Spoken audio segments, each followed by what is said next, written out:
Ito po last year, 2024, araw ng Kagitingan, kung saan nakita natin na merong something powder doon sa kanyang ilong. Ano kaya ang meron sa araw ng Kagitingan at kinailangan niyang mag-recharge? Ano ho?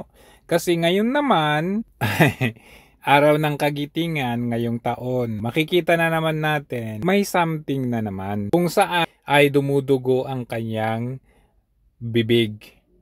Nung nakaraang taon ay pumupulbo ang kanyang ilong. Ngayon ay dumudugo. Kung nung nakaraang taon makikita natin hindi niya napansin, siguro sa kamamadali, nasa sasakyan, biglang bumaba, hindi pa napunasan, hindi niya napansin na meron palang powder sa kanyang ilong. Hanggang sa sabihan siya na, Mr. President, pakipunasan yung ano ba yung powder dyan sa, ayan, nung sinabihan siya. Yan po nung last year. Ngayong taon naman ay ganito naman ang eksena. Walang powder pero may dugo. Ang tanong, ano kaya ang nangyari dyan? Ating aalamin. So dito, nung siya ay ipinakilala nga naman ay makikita naman natin na wala pa yung dugo. Nung unang pagsampa niya sa stage at magsalita, mapapansin natin na wala pa yung dugo. Mapapansin natin dito sa una, wala. Malinis po. Ayan. Malinis po yan. O ayan, wala pang dugo. Alright, walang dugo, walang dugo. And then, i-fast forward natin, about 2 minutes na siyang nagsasalita, nag-uumpisa nang lumabas yung dugo from the back. From the lower part, makikita natin unti-unti nang lumalabas yung dugo. Tingnan natin na, obserbahan natin. Ayan po, nag-umpisa na. Makikita natin, ayan na. Papunta na sa harapan, hanggang sa parang nagmamama na siya. Ayan. Hindi naman po siguro mamayan, di ba? Ayan na. So, ulitin natin, recap natin. Sa umpisa ng kanyang speech, wala pang dugo. And then, biglang lumabas na about 2 minutes na nagsasalita siya. Ayan. Ang tanong ng bayan, ano kaya ang dahilan? Siyempre, nung mga sumunod na event like dun sa National Food Fair, wala na. Wala na yung dugo. Siyempre, nasabihan na siya, 'di ba? Ayon sa ating pananaliksik, siyempre, isa sa pamamaraan kung paano mag-take ng cocaine ay yung tinatawag na ingestion. Ano po yung ingestion na yan? Ito po yung pamamaraan kung saan kanilang nirarab sa kanilang gums o sa loob ng bibig nila yung cocaine, yung powder na yan. So, ito po ay talagang magkukos ng bleeding, especially sa gums.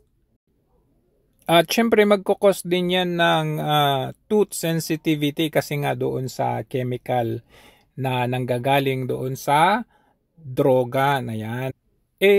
Bakit nga ba kasi gumagamit ang isang tao ng especially cocaine bago ang kanilang performance, bago ang kanilang speech, engagement, o pagkanta o kung ano man na engagement in public?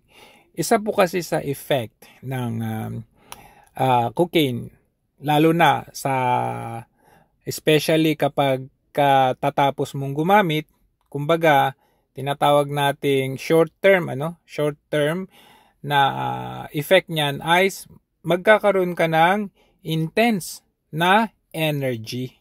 So, pampalakas din yan. Tama yung sinabi ni Marbil na pampahaba daw ng oras kasi puyat yung mga yung mga nagtatrabaho sa call center, for example.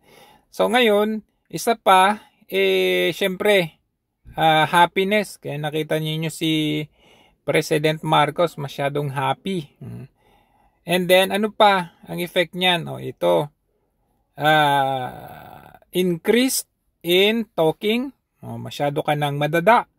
Tapos masyado kang social, kumbaga masyado kang friendly, And then ano pa, kagaya ng sinabi natin, increased energy. Kaya mapapansin ninyo ang isang tao na tahimik naman yung tao, ang pagkakilala nyo tahimik, mahiyain, tapos biglang parang hindi ninyo kilala from somewhere itong taong ito, maaari po yan ay gumamit. So, isa po sa disturbing na effect ng cocaine abuse sa atin ay yung pagkasira ng ating oral palate, yung hard palate at saka yung soft palate. Ano po yan? Ayan po, ayan, kung titignan natin, ang ating hard palate ay dito sa may gums, dito sa may unahan, at saka yung soft dito sa may likod. So talagang masisira yan dahil doon sa chemical. According to this, ating pagsaliksik, pag naabuso po natin ang paggamit ng cocaine, ay nagkakaroon po ng sugat-sugat. In short, magkakaroon ng butas. Napakadelikado po yan kasi anytime maglilik yung dugo, anytime. Kaya nakita natin yung pinakita ko sa inyo, 'di ba? Sa unang parte ng kanyang speech. 'Di ba? Dito sa unang parte ay wala pang dugo. Hindi pa naglilik. So siguro nung katatapos, hindi natin alam kung anong katatapos saan yan, unti-unting nagleak yung dugo. Yan. Makikita natin unti-unti na. Ito, about a minute. Ayan na po, lumalabas na. Ayan na. Paunti-unti. Ayan ho. Ayan na. Nakita nyo? Ayan na. Ayun. Hanggang sa dumanak na. Ayun, grabe yung term mo. Dumanak na. Dumanak ang dugo. Ayan, dumami na. Dumanak. So, ayan po, isa po sa, ayan na, lumabas na. Isa po kasi talaga sa sign or effect ng abuse ng pinagbabawal na gamot na ito ay pagkabutas ng ating hard palate at soft palate. Or pagkasira ng ating gums. So, tanong po, ano po kayang substance ang ginamit dito? Or may ginamit bang substance ang ating Pangulo dito? Kasi biglang dumugo. No?